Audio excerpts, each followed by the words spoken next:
Foi. Motivation. Surpassement.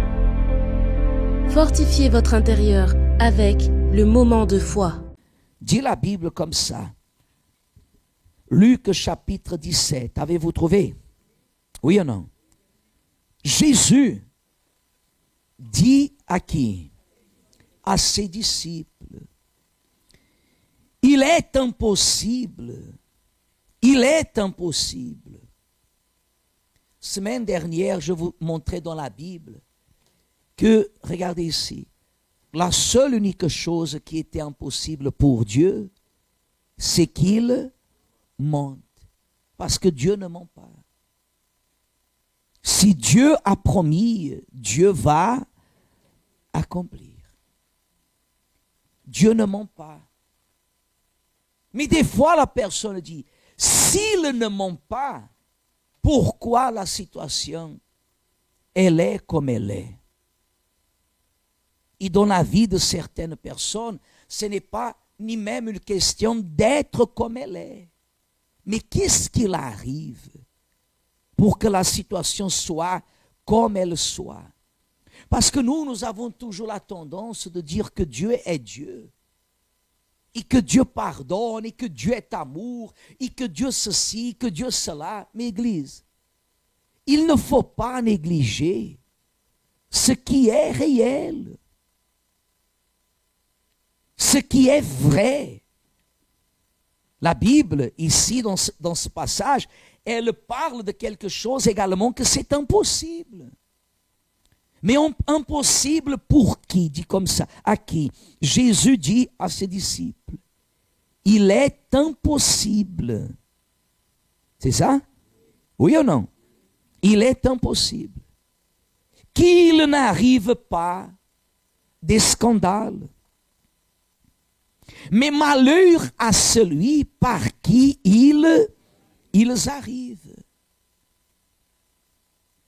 Il voudrait mieux pour lui qu'on mit à son cou une pierre de moulin et qu'on le jeta dans la mer, que s'il scandalisait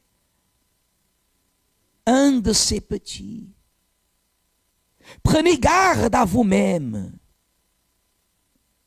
Si ton frère a péché, reprends-le. Et s'il se répand, pardonne-lui. Alors dit comme ça, et s'il a péché contre toi cette fois dans un jour, et que cette fois il revienne à toi disant, je me répands, tu lui pardonneras. Les apôtres dirent au Seigneur, qu'est-ce qu'ils ont dit? Hein? Augmente-nous la foi. Et le Seigneur dit, si vous aviez de la foi comme un grain de sénévé, vous diriez à ce sycomore, déracine-toi et plante-toi dans la mer, et il vous obéirait. Église, regardez ici.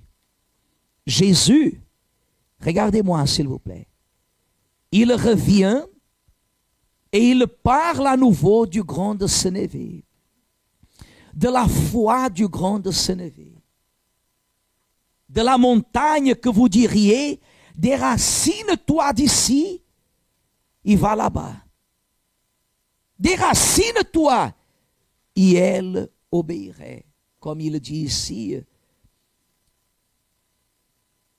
le sycomore, l'arbre, déracine-toi et plante-toi dans la mer. Qu'est-ce que Jésus a dit? Et il vous obéirait. Mais vous voyez qu'ici, regardez-moi, Église, parce que le temps il est réduit. Vous voyez qu'ici, Jésus ne parle pas au sujet d'un miracle, de quelque chose que nous lui demandons.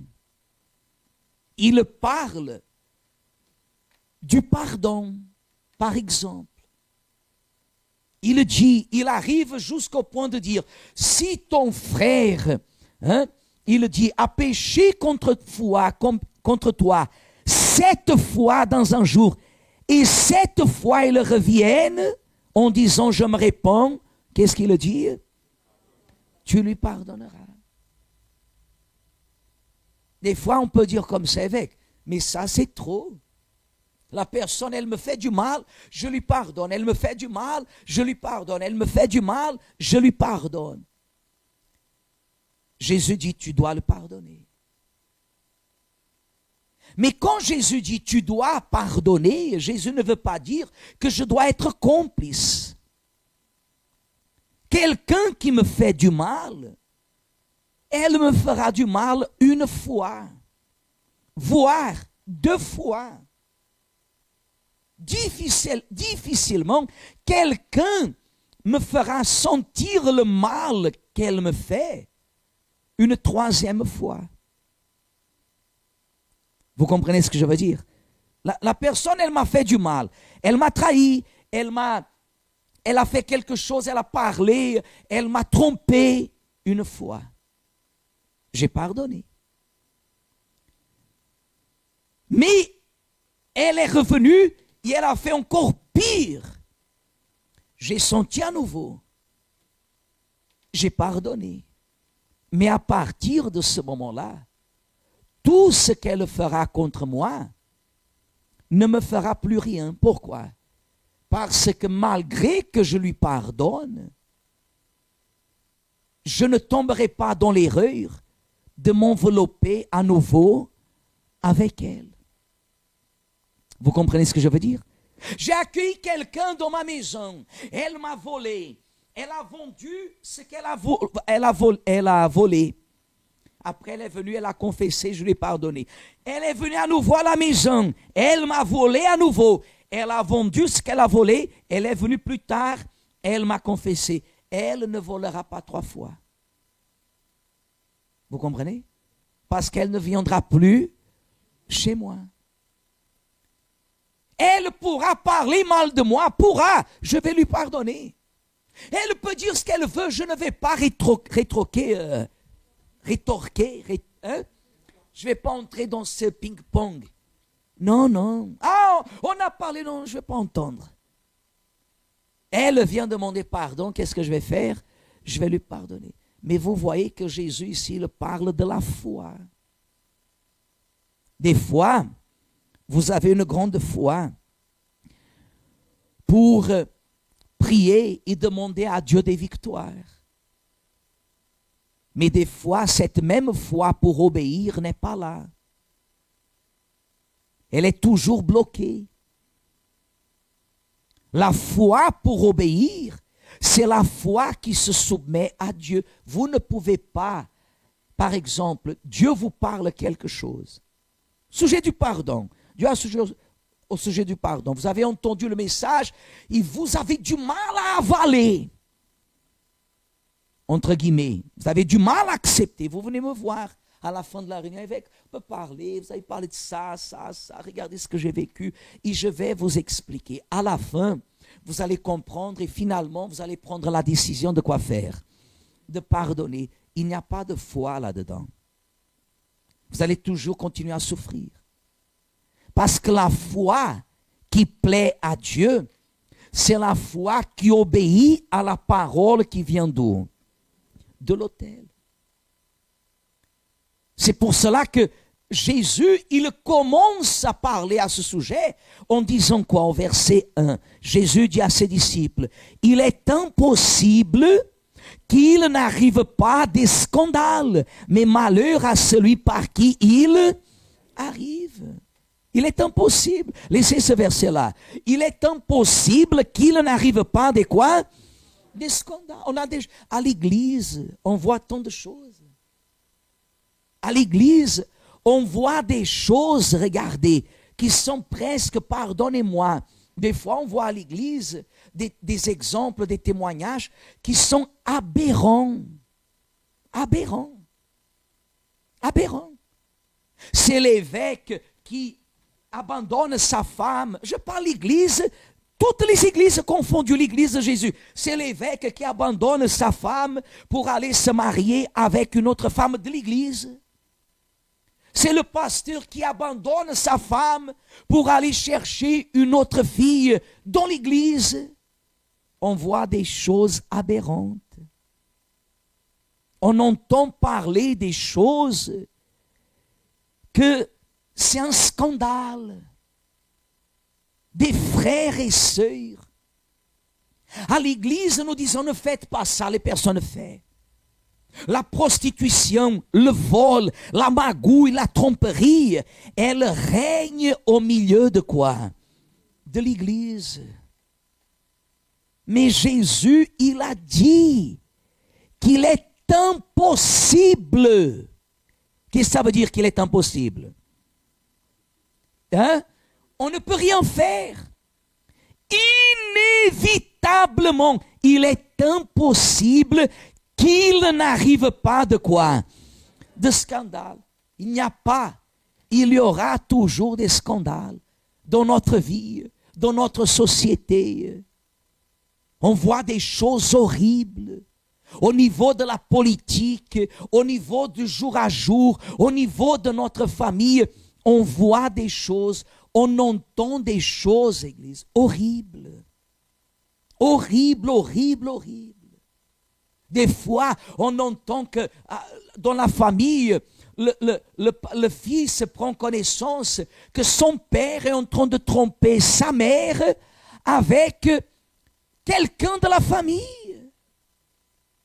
Des fois, la fille, elle a pris connaissance que sa propre mère, elle trahissait son père avec l'autre frère. Des choses qu'on dit, mon Dieu, mais c'est horrible. C'est impossible, l'Église. Jésus a dit qu'il n'arrive pas de quoi? De scandale, l'Église. Impossible. Impossible. Moi, j'ai eu une tante, je vous ai déjà témoigné. Moi, j'ai eu une tante qu'elle-même, elle était du côté pour forcer la séparation de mes propres parents. Elle a reçu le pardon, comme je vous ai dit. Ma mère, nous, en tant qu'enfants, là, tout jeune à l'époque, mais ma mère l'a pardonné. Elle l'a pardonné. C'est un scandale. Si je savais qu'une tante voulait me faire du mal, je le dirais face à face. Plus jamais tu seras ma tante. Plus jamais tu verras la couleur de mes dents, comme on dit en portugais. Plus jamais tu verras un sourire. Je ne vous connaîtrai plus jamais, c'est fini. Je vous rayerai de ma famille. Mais Jésus dit que c'est impossible, maman. Impossible. Que ces choses n'arrivent pas. Des fois, la dame, elle découvre que son mari l'a trahissé avec sa propre sœur, avec une cousine, avec enfin tant de choses. Il y a des scandales. Jésus a dit qu'inévitablement c'est impossible. Jésus aussi le dit au verset 2. Il vaudrait mieux pour cette personne qu'on mit à son cou une pierre de moulin et qu'on le jeta dans la mer que s'il scandalisait un de ses petits. Mais cela arrive. Cela arrive. Cela arrive, Église. Des scandales. Des choses qui vous font sentir pleurer des fois. Une chose horrible. Inévitablement, nous vivons dans un monde qui a semé l'injustice. Et l'injustice ne peut produire que des quoi? Que des scandales. Mais lorsque votre foi, elle est ferme en qui? Au Seigneur Jésus, elle sera ferme, inébranlable. Comment on dit ça? Inébranlable. Comme les, comme les montagnes de quoi? De Sion, aux alentours de Jérusalem. Il y a eu des guerres, il y a des guerres, mais les montagnes de Sion, elles continuent à rôder Jérusalem. Elles sont inébranlables. Arrive ce qu'il arrive. Arrive ce qu'il arrive. Mais rien, absolument rien, comme scandale peut refroidir votre foi. Ça ne va jamais arriver au nom du Seigneur Jésus-Christ. Mais imaginez que vous écouteriez un scandale à mon sujet. Ah, j'ai écouté que l'évêque Séraphin, il a quitté l'église, il a abandonné sa femme, et qu'il est allé même vivre avec un autre homme, un homme. Je suis déjà en train d'exagérer à cause de ça. Parce que c'est attaché au nom de qui? Attaché, croisé, c'est tout ce que vous voulez. Au nom de Jésus. Vous comprenez? C'est un scandale. Alors vous ne serez pas scandalisé. Oui ou non? Et après, vous allez dire comme ça. Alors à quoi ça sert aller à l'église? L'évêque était là, regarde ce qu'il a fait. Non, je ne vais plus jamais à l'église. C'est ça que vous allez faire? Vous ne pouvez pas vous scandaliser. Naturellement, on reste scandalisé, mais ces scandales ne peuvent pas nous faire sortir de la présence de Dieu. Bien par le contraire, ces choses qui arrivent doivent nous affermir. Même parce que vous savez qu'à l'église, ceux et celles qui font des choses qui scandalisent n'arrivent pas à quoi faire? À tenir. Ce qui prouve que l'œuvre n'est pas des hommes, l'œuvre elle est de qui? De Dieu. Amen.